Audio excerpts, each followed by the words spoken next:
really is a good question when you think about it. Why are Kirby Smart's defenses always so good?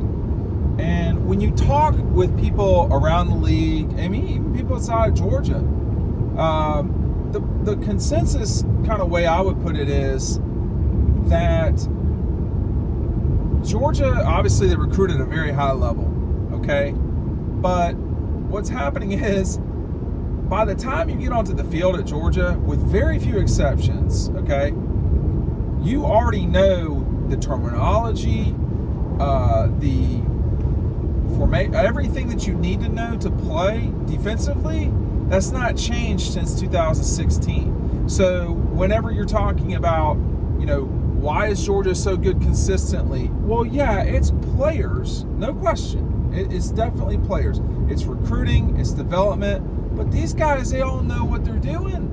There's an understanding before you get on the field in a big moment. There's an understanding of what you're supposed to do. There's no thinking. You just react. You just go do what you're supposed to do.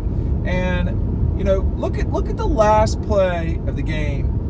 Well, the last play of the game. Let's look at the Keely Ringo interception for a touchdown against Alabama. These people are on the field.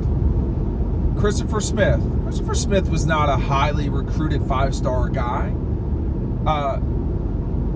William Poole. William Poole was forgotten about. William Poole went years without playing significant downs at Georgia. He was on the field for the most significant play of that season. Seems to me. It is consistently that guys, when Christopher Smith replaced Richard LeCount, he knew exactly what to do. He knew exactly what to do. There was no, worry about what, I don't know what to do, all that stuff. No, that's not it. And it's not that you have to be spectacular. You have to do what you're supposed to do. Jordan Davis, not very highly recruited at all. I mean, he was a 3 to 4-star guy. He played offensive line when he was in high school. It was just one of those things where, it takes a little bit of time. Devontae Wyatt. There's all sorts of guys that have grown up in Georgia's system, but nobody talks about them. Nobody thinks about them. They're not, and then all of a sudden, boom, they're in there and they're playing and they're trouble. It's one of the, Javon Bullard played early at Georgia. He was not some sort of superstar, but, the return, you're going to get Malachi Starks back this season. But on that last play against Alabama, you also had Dan Jackson, a former walk-on, still a walk-on, technically. Make sure you're picking up our 2023 preview. This is going pretty fast. I ran out of them last year. If you're a Dawg Post annual subscriber, you're getting this in your mailbox probably in July, just because it's so nuts in June half the time. Pick this up today. The link is down below. When you pick up Double Dogs, you get the preview included for free. You can pick it up at Red Zone. They're not going to run out. They just got a new group of a new section of books. So pick it up at Red Zone downtown in Athens. Dan Jackson, William Poole, Christopher Smith. I'd have to go back and look at who the other guys are. I mean, obviously Keely was in on that play. But it's just when you talk to people in and around the program, particularly around the program, there's no confusion about why they're successful. The overarching view is Kirby Smart has been the defensive coordinator since 2016. Everybody else who's got a good defense or has had one in the past, Clemson, Alabama, I don't really know who else has been really good. Those two have been. They've had turnover at defensive coordinator. Whether it was Kirby leaving Alabama, and now you see even more turnover at Alabama, or Brent Venables being way over and over his head at Oklahoma now. He was not in over his head at Clemson as their defensive coordinator. So the nomenclature, terminology, the players know what to do. They also know what to expect. By the time most players, not everybody, keep in mind, Trayvon Walker was the number 1 overall draft pick in the NFL draft, right? He did not start his freshman year. He did not play a lot of snaps.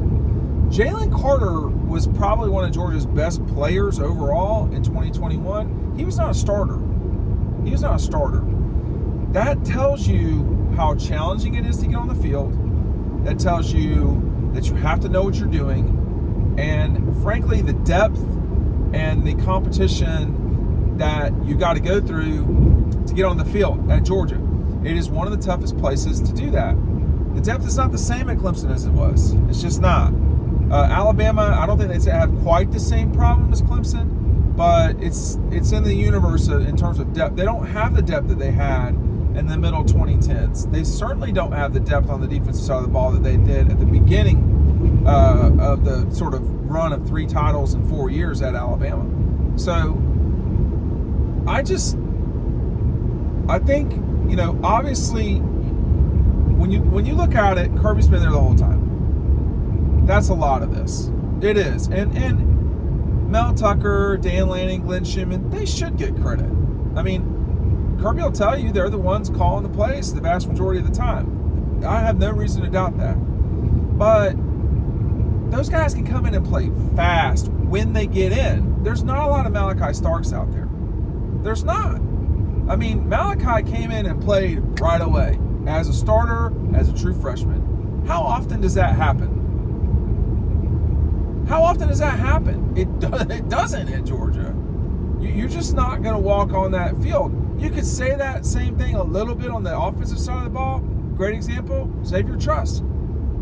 Xavier Truss is going to be a multi-year starter on a national championship program. Xavier Truss didn't really start until the Peach Bowl in 2020. All right? Van Pran. So it's a lot about what they've already got in the program and how you're going to have to fight your way to and through it. Stetson Bennett's a great example, y'all. Stetson Bennett, people forget. They only remember the last 2 years. Well, plenty of people in 2020 don't forget 2020. I mean, he had a rough 2020. He did not play well against Alabama. He did not play well against Kentucky. After he got hurt against the Gators, he did not play well against them. But there were times when he played pretty well. None of those times were like the ways that he played in 21 and 22. Now, what was that? Was that Stetson became great during big games? That's certainly part of it. But is there something that was happening that made Stetson great during big games? Think about this, y'all. The only game where Georgia has really given up points of consequence in the college football playoff has been against Ohio State. I mean, Michigan, they scored 11 points. Alabama didn't score 20. TCU didn't score 10. Maybe it's just that they're really good in big moments, period. Just as a program. Why? Why does this happen? I mean, it's the pressure, if you want to call it that forces, it's the depth to where you're not just going to roll out of the bed each morning and start. That's gone. The Trey Matthews situation where he was really good, he was all they had. He didn't have to work to start, really. That's what happened in 13. That 2013 defense, the 2012 defense was very, very good. And then they all left. And so then you had, Trey Matthews, Connor Norman, Shaq Wiggins, and like guys that had never really been asked to do much of anything. Maybe Connor on special teams. And then all of a sudden they're running out there playing Clemson in the season opener. It was a total mismatch. So, and how they only lost. Anyway, Yes, Sammy Watkins was matched up against Connor Norman. That's where you were at. That never would happen now. Never. Dan Jackson and Connor Norman, both walk-ons. Not the same though. Not the same way that they got onto the field. But the credit where it's due, you know, for someone like Dan Jackson or William Poole or Christopher, it wasn't all about talent, right? It was about working through it, doing what had to be done, and being where you were supposed to be when you're supposed to be there. That is way more important than any, you know, leaping ability and all that stuff. If you can accentuate leaping ability and, you know, excellence on the field with the ability to be there all the time, every second of the day, that's when you get greatness. Why don't teams run on Georgia? They don't do dumb stuff in the run game. They're not undisciplined. They have gap control. They do exactly what they're supposed to do. They don't overrun things. They wait and then they pounce. That's why they're great. And they can be that. They're not thinking. They're not thinking. And when the offense, you saw this one, it was spotlighted a lot at Alabama when Kirby was there as the defense coordinator, but the offense would make a call, an audible out of it. And then you would see the Alabama defense audible, and they would switch into something else. But when you know what you're doing and you have complete and total control over, you know, from here to the way your body reacts, you can do that sort of stuff. All of that, that's why that they are so great on defense at Georgia.